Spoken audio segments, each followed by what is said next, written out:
የተወደዳችሁ የኢትዮ ፎረም ቤተሰቦች እንደምን ቆያችሁ? ለአሁን ያሰባሰብናቸውን መረጃዎች ከዚህ እንደሚከተለው ወደ እናንተ ማድረስ ጀመርን። ዋና ዋናዎቹን በቅድሚያም አብይ አህመድ ሉዓላዊነትን ይዳፈራሉ ያሏቸውን ሁለት ጉዳዮችን አቅርበዋል። ቢያንስ በአራት ሀገራት የኢትዮጵያ ሉዓላዊነት የፖሊሲ ነጻነቷን ደግሞ በተለያዩ መስኮች ያስደፈረው የብልጽግናው አገዛዝ መሪ ጎርፍን ሉዓላዊነታችንን ይዳፈራል ሲሉም ገልጸውታል። ከዚህ ጋር የተያዘው መረጃችን ቀዳሚው ይሆናል። ህወሓት በቅርቡ ይፋ ያደረገውን አዋጅ በተመለከተ ምላሽ ሰጥቷል። ጄኔራል ሳሞራ የኑስ ከምርጫ ማግስት ጦርነት ይከፈታል የሚል ጭንቀት ውስጥ ናቸው ይላሉ።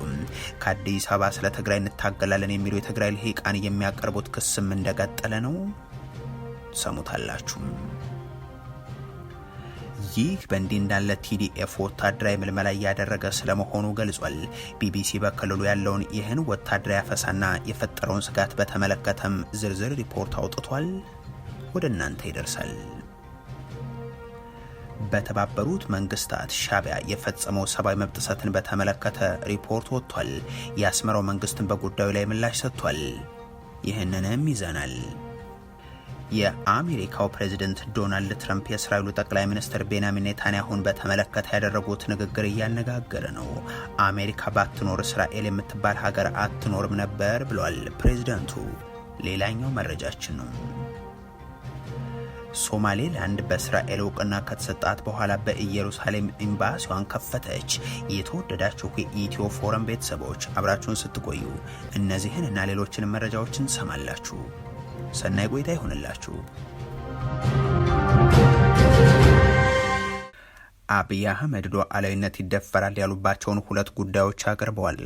ቢያንስ በአራት ሀገራት የኢትዮጵያ ሉዓላዊነትን እንደዚሁም የፖሊሲ ነጻነትን ደግሞ በተለያዩ መስኮች ያስደፈረው የብልጽግናው አገዛዝ መሪም ጎርፍ ሉዓላዊነታችንን ይዳፈራል ሲሉም ገልጿል። ጠቅላይ ሚኒስትር አብይ አህመድ ባለፉት ዓመታት ስለ ዳር ድንበር መከበር፣ ስለ ፖሊሲና ምግብ ሉዓላዊነት በየመድረኩ ሲናገሩ ይሰማሉ። ኢትዮጵያን ደግሞ ከ86 ሚሊዮን በላይ ዜጎቿ በድህነት ውስጥ እንዲኖሩም የኢኮኖሚ ፖሊሲ ሉዓላዊነቷም ለና አይኤምኤፍ የተሸጠባት እንድትሆን ማድረጋቸው የሚታወቅ ነው። ጠቅላይ ሚኒስትሩ ግን በሁለት መንገድ ሉዓላዊነታችን ይደፈራል ይላሉ። ወራሪዎች ኢትዮጵያን ሲወሩናም ጎርፍ የኢትዮጵያ ሀብትን ይዞ ሲወጣ በማለት የአንድ ሀገር ሉዓላዊነት ተደፈረ የሚባለው በሁለት ዋና ዋና መንገዶች ነው። አንደኛው መንገድ ባዕድ አልሞ አስቦ ታጥቆ ድንበር ጥሶ ሲገባብን ያኔ የሀገር ሉዓላዊነት ተደፈረ ይባላል። በዘመናት መካከል ኢትዮጵያውያን አባቶቻችን እንደዚህ ያለው መደፈር እንዳያጋጥም ሕይወታቸውን፣ አጥንታቸውን፣ ደማቸውን፣ ማንነታቸውን በመገበር ነፃ ሀገር ሊያስረክቡ እንችለዋል። ሁለተኛው ሉዓላዊነት የሚደፈርበት መንገድ ጠላት ከውጭ መጥቶ ሳይሆን የኛ ሀብት የኛ ንብረት በዋዛ ፈዛዛ መልሰን የማንተካው እንደ አፈር ያለው ውድ ሀብት ድንበር ጥሶ ከክልላችን ሲወጣ ሌላ የሉዓላዊነት መደፈር መገለጫ። ብልጽግና ስለ ሉዓላዊነት እንዲህ ያለ ትርጓሜን በአደባባይ እየሰጠም የሀገሪቱ ሉዓላዊነት ግን በተለያዩ መንገዶች እየተጣሰ ቀጥሏል። ኢትዮጵያ ባለፉት የብልጽግናው ዓመታት አንድም ለሀገር ሉዓላዊነት ያደረገችው ውጊያም የለም። እንዳውም በተለያዩ አቅጣጫዎች ሉዓላዊ ግዛቷን ለጎረቤት ወራሪ ኃይሎች እንድታስረክብ ሆነ እንጂም ይህን ለሱዳን 50 ኪሎ ሜትር የጎንደር ግዛትን፣ ለኤርትራ በርካታ የትግራይ ቀበሌዎችን፣ ለደቡብ ሱዳን የጋምቤላና የደቡብ ምዕራብ ኢትዮጵያ ክልሎች ወረዳና ቀበሌዎችን የማስረከብ ተግባርን የብልጽግናው ፕሬዝዳንት ጎረቤት ላይ አንድም ጥይት ያልተኮስንበት ነው ብለው በኩራት ሲያቀርቡት ነው የሚታወሱት። ከብልጽግና በፊት ኢህአዴግ በ1983-84 መንግስት ከሆነ በኋላ በ5-6 ዓመታት ውስጥ በርካታ ውጊያዎች ከሁሉም ጎረቤቶቻችን በሚባል ደረጃ አድርጓል። ብታምኑም ባታምኑም ባለፉት 6 ዓመታት ከአንድም ጎረቤቶቻችን ጋር ከቃላት ጦርነት ያለፈ አንዲት ጥይት አልተቀያየርንም። ህወሓት በቅርቡ ይፋ ያደረገውን አዋጅ በተመለከተ ምላሽ ሰጥቷል። ጄኔራል ሳሞራ የኑስ ከምርጫ ማግስት ጦርነት ይከፈታል የሚል ጭንቀት ውስጥ ናቸው ይላሉ። ከአዲስ አበባ ስለ ትግራይ እንታገላለን የሚሉ የትግራይ ልሂቃን የሚያቀርቡት ክስም እንደቀጠለ ነው። እነዚህ የቀድሞ የትግራይና የሀገሪቱ ሹማምንት በአመዛኙ የብልጽግናው አገዛዝ ትግራይ ላይ እርምጃ ይውሰድልን ጥያቄን እያቀረቡም ናቸው። በዚህ ረገድ ለወራት በተመሳሳይ ዘመቻ ላይ የሚገኙት የቀድሞ ጠቅላይ ኤታማዦር ሹም ጄኔራል ሳሞራ የኑስ አሁንም በብልጽግናው ልሳን አዲስ ዘመን ጋዜጣ ላይ በቅርቡ በትግራይ ክልል የተዋወቀውና መነጋገሪያ የሆነውን አዋጅ በተመለከተ ሲናገሩ ከፍርሃት የመነጨ ነው ይሉታል። የሚደግፉት የብልጽግናው መንግስት ከምርጫው በኋላ ጦርነት ይከፍትብናል በሚል የሐሰት ፕሮፓጋንዳ ሳቢያም ህወሓት ወላጆችን እያስጨነቀ ይገኛል ሲሉም ያነሳሉ። ሳሞራም ብልጽግናን እንዴት ጠላት ብለው ይፈርጁታል ሲሉ የተቃወሙት ሳሞራ ዩኑስ በአሁኑ ወቅት እየተገበሩት ያለው የትግል ስልትም ከሻዕቢያ የተቀዳ ነው በማለትም ወንጅሏል። በትግራይ እርምጃ ይወሰድልኝ ያለው የኢዜማው ብርሃኑ ነጋ አማካሪ የሆኑት ፕሮፌሰር ክንደያ ገብረ ህይወት ደግሞም ምርጫ ቢደረግ ህልውና እንደማይኖራቸው ስለሚያውቁ ወጣቱን በጦርነት ማቆየት ይሻሉ የሚል ክስን አቅርቧል። ልክ እንዳለቃቸው ፓርቲ ኢዜማ ሁሉ የብልጽግናው አገዛዝ እርምጃን በሚሻ መልኩ በሀገሪቱ የህግ የበላይነት የማስከበር ኃላፊነት መወጣት ይገባዋል ስለማለታቸው ጋዜጣው ዘግቦላቸዋል። የህግ ማስከበር እርምጃው ስልታዊ በሆነ መንገድ ይወሰድልን የሚሉት ክንደያም የሀገሪቱን ሰላምና ሉዓላዊነት የማስከበር ህገ መንግስታዊ ኃላፊነት የብልጽግናው መንግስት ነው ሲሉም አንስተዋል። አገዛዙና ደጋፊዎቹ ሚሊዮን ገዳዩን የትግራዩን ጦርነት የህግ ማስከበር ዘመቻ ይሉት እንደነበርም ልብ ይሏል። ከሰሞኑ በትግራይ ክልል ይፋ የተደረገው አደገኛ አዋጅም በተለያዩ መንገዶች መነጋገሪያ ሆኖ ሰንብቷል። በተለይም ከመናገር ነጻነት ገደብና የግዳጅ ወታደራዊ ምልመላ ጋር የተገናኙት ክፍሎቹ ከፍ ያለ ተቃውሞን አስነስተዋል። የህወሓቱ ምክትል ሊቀመንበር ደግሞ ከዚህ አዋጅ ጋር በተያያዘ ምላሽ ሰጥተዋል። አቶ አማኑኤል አሰፋ አዲሱ አዋጅ ዓላማው የትግራይ ህዝብን ህልውናና ደህንነት ማረጋገጥ ነው ይላሉ። ከተለያዩ የክልሉ ዞኖች ከተውጣጡ የፍትህና የጸጥታ አካላት ጋር በተደረገ ውይይት ላይ ማብራሪያ ያቀረቡት የክልሉ ምክትል ፕሬዚደንት ህልውናና ህይወት ተፈጥሯዊ መብት ነው፣ ይህንን መብት ለማስጠበቅ ግን ህግ ያስፈልጋል ሲሉ ያነሳሉ። የዚህ አዋጅ ዋና ዓላማም የትግራይን ህዝብ ህልውናና ደህንነት ማረጋገጥ ነው። የትግራይ ህዝብ ሰብአዊና ዲሞክራሲያዊ መብቶች አደጋ ላይ ወድቋል። እናም አቅማችንን በሚገባ ለመጠቀም የሚያስችል ህግ ማውጣት አስፈልጓል። የትግራይ ህዝብ ምንም አይነት ልዩነት ቢኖርበትም ለህልውናና ለደህንነት በጋራ መታገል ይኖርበታል ይላል የአመራሩ ማብራሪያም። ይህ በእንዲህ እንዳለ ቲዲኤፍ ወታደራዊ ምልመላ እያደረገ ስለመሆኑ አሳውቋል። ቢቢሲ በክልሉ ያለውን ወታደራዊ አፈሳና የፈጠረውን ስጋት በተመለከተ ሀተታውን ይዞ ወጥቷል። በክልሉ የተለያዩ ከተሞች የሚኖሩ ወጣቶች ከስራ ቦታቸው፣ ከመዝናኛ ስፍራ እንደዚሁም ከህዝብ ትራንስፖርት ላይ በግዳጅ ተወስደው ወደ ተለያዩ ካምፖች መላካቸውንም ዘገባው አመልክቷል። ይህ ወታደራዊ አፈሳ ተደርጎባቸዋል በሚል በጣቢያው ከተገለጹ አካባቢዎች መካከል አንዱን አንስቶ በማዕከላዊ ዞን በሚገኘው አሳ ወረዳም ልዩ ስሙ አዲፍታው በሚባል ቀበሌ በባህላዊ ወርቅ ማውጫም ከ180 በላይ ወጣቶች መታፈሳቸውን ያነሳል። በተመሳሳይ በአብያዲ ከተማ አቅራቢያ በሚገኙ 2 የወርቅ ማዕድን ማውጫዎች አባግባና ሩባ ህዛ ከሚባሉ አካባቢዎች ከ700 በላይ ሰዎች እንደታፈሱም የቢቢሲ መረጃ ያሳያል። የአርሚ 60 የትግራይ ኃይሎች ምክትል አዛዥ የሆኑት ኮሎኔል ዘልኡል ማቴዎስ ግን በተለይም በአባግባም አካባቢ የማዕድን ስፍራ ወረራ በመኖሩም በስፍራው የሚሰሩ ወጣቶችን በኦፕሬሽን በትነናል ሲሉ እንደመለሱ፣ ነገር ግን ወጣቶቹ ማይቅናጥልና እደጋ አርቢ መካከል ወደሚገኘው ወታደራዊ ማሰልጠኛ እንደተወሰዱ ቤተሰቦቻቸው መናገራቸውን በተመለከተ ለቀረበላቸው ጥያቄም ኮሎኔሉ የሚያውቁት ነገር እንደሌለ መናገራቸው በዘገባው ላይ ተጠቅሷል። እንደ ቢቢሲ ዘገባ ከሆነ ይህ የቅርብ ጊዜ ወታደራዊ አፈሳም በመሰል የወርቅ ማውጫ ቦታዎች ብቻ የተወሰነ አይደለም። ከመኖሪያ ቤትና ከመንገድ ላይ ጭምር እየተከናወነ ስለመሆኑም የተለያዩ ማሳያዎችን አቅርቧል። የሰሜን ምዕራብ ዞን የሰላምና ጸጥታ ጽሕፈት ቤት ኃላፊ የሆኑት ግለሰብ ደግሞ ወጣቱ ለመመከት እየተዘጋጀ እንዳለ ምላሽ ሰጥቷል። ያለው እውነታ ጠላቶች አሁንም በተለያዩ መንገድ ትንኮሳዎችን እያደረሱብን ነው። እስካሁን ተዘግተን በከበባ ውስጥ ነው ያለነው። ይህን እየታዘበ ያለው ወጣት እንዳይሞት ራሱን መከላከል ስላለበት ለመመከት ራሱን የማዘጋጀትና የመከላከል ስራ እየሰራ ይገኛል። በግድ ታፈሱ ታፈኑ የሚለው ወሬ ግን ሴራ ብቻ ነው የሚል ምላሽ ነው የሰጡት። የትግራይ ሰላምና ጸጥታ ቢሮ ቲዲኤፍ አመራሮች ደግሞ በትግራይ ተመልምለው ለመጡ ወጣቶች ወታደራዊ ስልጠና እየተሰጠ እንዳለና የምልመላው ሂደት ግን በትግራይ መንግስት እንደሚፈጸም ለቢቢሲ ትግርኛ ተናግሯል።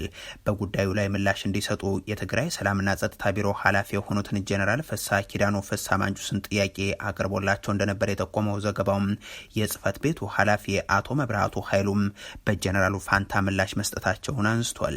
አቶ መብራቱም የሰራዊት ምልመላ የኛ ስራ አይደለም፣ አሁን ከተቋቋመው መንግስት ጋር ተነጋገሩ፣ የትግራይ መንግስት ነው መልምሎ የሚሰጠን፣ እኛ መልምለው የሰጡንን ነው እያሰለጠንና እያበቃን ያለነው፣ ወጣቱ በምን አይነት ሂደት ወደ ወታደራዊ ስልጠና እየመጣ ነው የሚለውን አናውቅ አናውቅም፣ ሂደቱን እንዴት እያካሄዱት እንዳለ ራሳቸው የመልሱት በማለት ነው ምላሽ የሰጡት። የተባበሩት መንግስታት ድርጅት የሻዕቢያ የሰብአዊ መብት ጥሰት ቀጥሏል ሲል ከሰሰም። የአስመራው መንግስትን በጉዳዩ ላይ ምላሽ ሰጥቷል። የመንግስታቱ ድርጅት ራፖርተር በጄኔቫ በተደረገው ውይይት ላይ ያቀረበው ሀተታ የቀደሙትን የአስመራው አገዛዝ ጸረ ሰው ድርጊቶችን የሚያብራራ ነው። በተለይም የግዳጅ ወታደራዊ አገልግሎትናም በእስልምና እምነት ተከታይ ዜጎች ላይ መሰወርን፣ ማሰር፣ ሃይማኖታዊ ድርጊታቸውን እንዳያከናውኑ መከልከልናም ሌሎች ተግባራት ስለመፈጸማቸውም ተነስቷል። ላለፉት ተከታታይ ዓመታት በዚህ መድረክ የሚወጡትን መግለጫዎችን እያስተባበለ የቀጠለው ሻዕቢያም አሁንም ተመሳሳዩን ምላሽ ሰጥቷል። አምባሳደር ሶፊያ ተስፋ ማርያም የተባበሩት መንግስታት ድርጅት ልዩ ሪፖርተር ያቀረበውን ሪፖርት መሰረተ ቢስ በማለት ውድቅ አድርገውታል። በሪፖርቱ ላይ የቀረበውን የግዳጅ ውትድርናን በተመለከተ በሰጡት ማብራሪያ ላይ ይህ አገልግሎት የሀገር ሉዓላዊነት፣ የግዛት አንድነትና ብሔራዊ ደህንነትን ለማስጠበቅ የሚውል ነው ብለዋል። ወታደራዊ አገልግሎቱ ከተቀመጠው 18 ወራት በላይ ሊራዘም የቻለው በቀጠናው ባሉ ያልተፈቱ ውጥረቶችና ተከታታይ የጸጥታ ስጋቶች ምክንያት ነውም ባይ ናቸው። በርካታ የአውሮፓ ሀገራት ጭምር የውትድርና አገልግሎትን ዳግም እየመለሱ እያሰፉናም እንደገና እየተወያዩበት ባሉበት በዚህ ወቅት ኤርትራ የራሷን ሉዓላዊነት መብትን መሰረት አድርጋ በምትወስነው ውሳኔ ላይ ትችት መቅረቡ ተገቢ አይደለም ባይ ናቸው። ኤርትራ ባለፉት 10 ዓመታት ከነበሩ ጦርነቶች፣ ማዕቀቦችና የውጭ ጫናዎች ባሻገር ሉዓላዊነቷንና ማህበራዊ መረጋጋቷን ጠብቃ መቆየቷን እንደዚሁም መሰረታዊ አገልግሎቶችን መስጠቷን የቀጠለች መሆኗን የሚጠቅሱት አምባሳደር ሶፊያም የሰብአዊ መብት ምክር ቤቱ የቀረበው የተዛባ ሪፖርትና የውሳኔ ሀሳብ ውድቅ በማድረግ የልዩ ራፖርተሩ የስራ ጊዜ እንዲያበቃ ጥሪያቸውን አቅርበዋል። ዶናልድ ትራምፕ የእስራኤሉን ጠቅላይ ሚኒስትር በተመለከተ ያደረጉት ንግግር እያነጋገረ ነው። አሜሪካ ባትኖር እስራኤል የምትባል ሀገር አትኖርም ነበር ሲሉም ተደምጧል። ኔታንያሁ ጥሩ ጓደኛዬ ነው ያሉት ዶናልድ ትራምፕ በሊባኖስ ላይ እየፈጸመ ያለው ጥቃት ግን አበሳጭቶኛል ሲሉም አክሏል። ኔታንያሁ በበኩላቸው ትራምፕ የአሜሪካ ፕሬዚደንት ነው፣ እኔ የእስራኤል መሪ ነኝ፣ ለእስራኤል የሚጠቅማትን የማውቀው እኔ ነኝ ብለዋል። እስራኤል አሁን በሊባኖስ የምትፈጽመውን ጥቃት እንደቀጠለች ነው። ኢራን ደግሞ የእስራኤል ጥቃት የሚቀጥል ከሆነም ከአሜሪካ ጋር የተደረሰው ስምምነት እንደተጣሰ ይቆጠራል ስትል ማስጠንቀቋ የሚታወስ ነው። የአሜሪካ ባለስልጣናት ግን ስምምነቱ በይፋ ከመፈረሙ አስቀድሞም ዶናልድ ትራምፕ የተስማሙባቸውን ነጥቦችን ይፋ ሊያደርጉ እንደሚችሉ እየገለጹ ናቸው። ምክትል ፕሬዚደንቱ ጄዲ ቫንስ የመግባቢያ ሰነዱ አንድ ገጽ ከግማሽና በጣም ጥቅል ሰነድ መሆኑን ተናግሯል። የአሜሪካ ከፍተኛ ባለስልጣናት ስለ ስምምነቱ ዝርዝር ነጥቦችን መናገርም ጀምሯል። የሆርሙዝ ወሽመጥ ስምምነቱ በጄኔቫ በሚፈረምበት ዕለት አርብ ዳግም ይከፈታል ተብሏል። ለቡድን 7 አባል ሀገራት ስብሰባ ፈረንሳይ የሚገኙት ዶናልድ ትራምፕ ከግብጽ ከኳታርና የተባበሩት አረብ ኤሚሬቶች መሪዎች ጋር ተገናኝተው በኢራን ዙሪያ ምክክር አድርገዋል። ትራምፕ ከፈረንሳዊ ፕሬዚደንት ኢማኑኤል ማክሮን ጋር ሲነጋገሩም ተፈርሟል ብዬ ስነግራችሁ በጣም ደስተኛ ነኝ፣ ስምምነቱ ተፈጽሟል ሲሉ መግለጻቸው የሚታወስ ነው። ሶማሌላንድ በኢየሩሳሌም ኤምባሲዋን ከፈተች። ከሶማሊያ የተነጠለችው ሶማሌላንድ በእስራኤል የመጀመሪያውን እውቅና ካገኘች ከ6 ወራት በኋላ ነው በኢየሩሳሌም ኤምባሲዋን የከፈተችው። የዲፕሎማቲክ ተልእኮ ይፋዊ የስራ ጉብኝት እያደረጉ ባሉት የራስ ገዙ አስተዳደር ፕሬዚደንት አብዱራህማን ማሃዲ አብዱላሂም በኢየሩሳሌም ተመርቆ ተከፍቷል። ከፕሬዚደንቱ ጋር የተነጋገሩት ጠቅላይ ሚኒስትር ቤንያሚን ኔታንያሁ በህዝቦቻችን መካከል ጥልቅ መንፈሳዊ ግንኙነት አለ ብለዋል።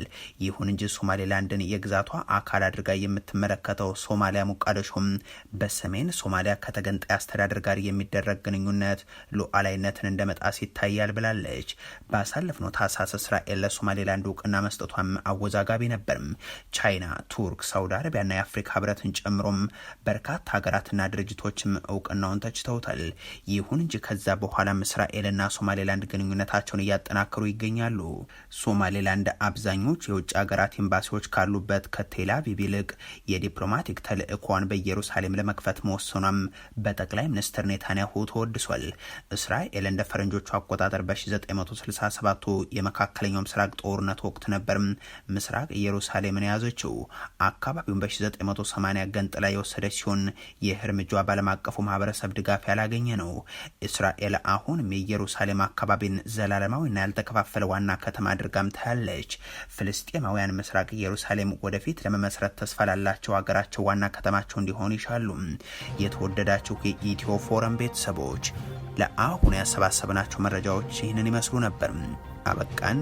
ቸር ያሰማን።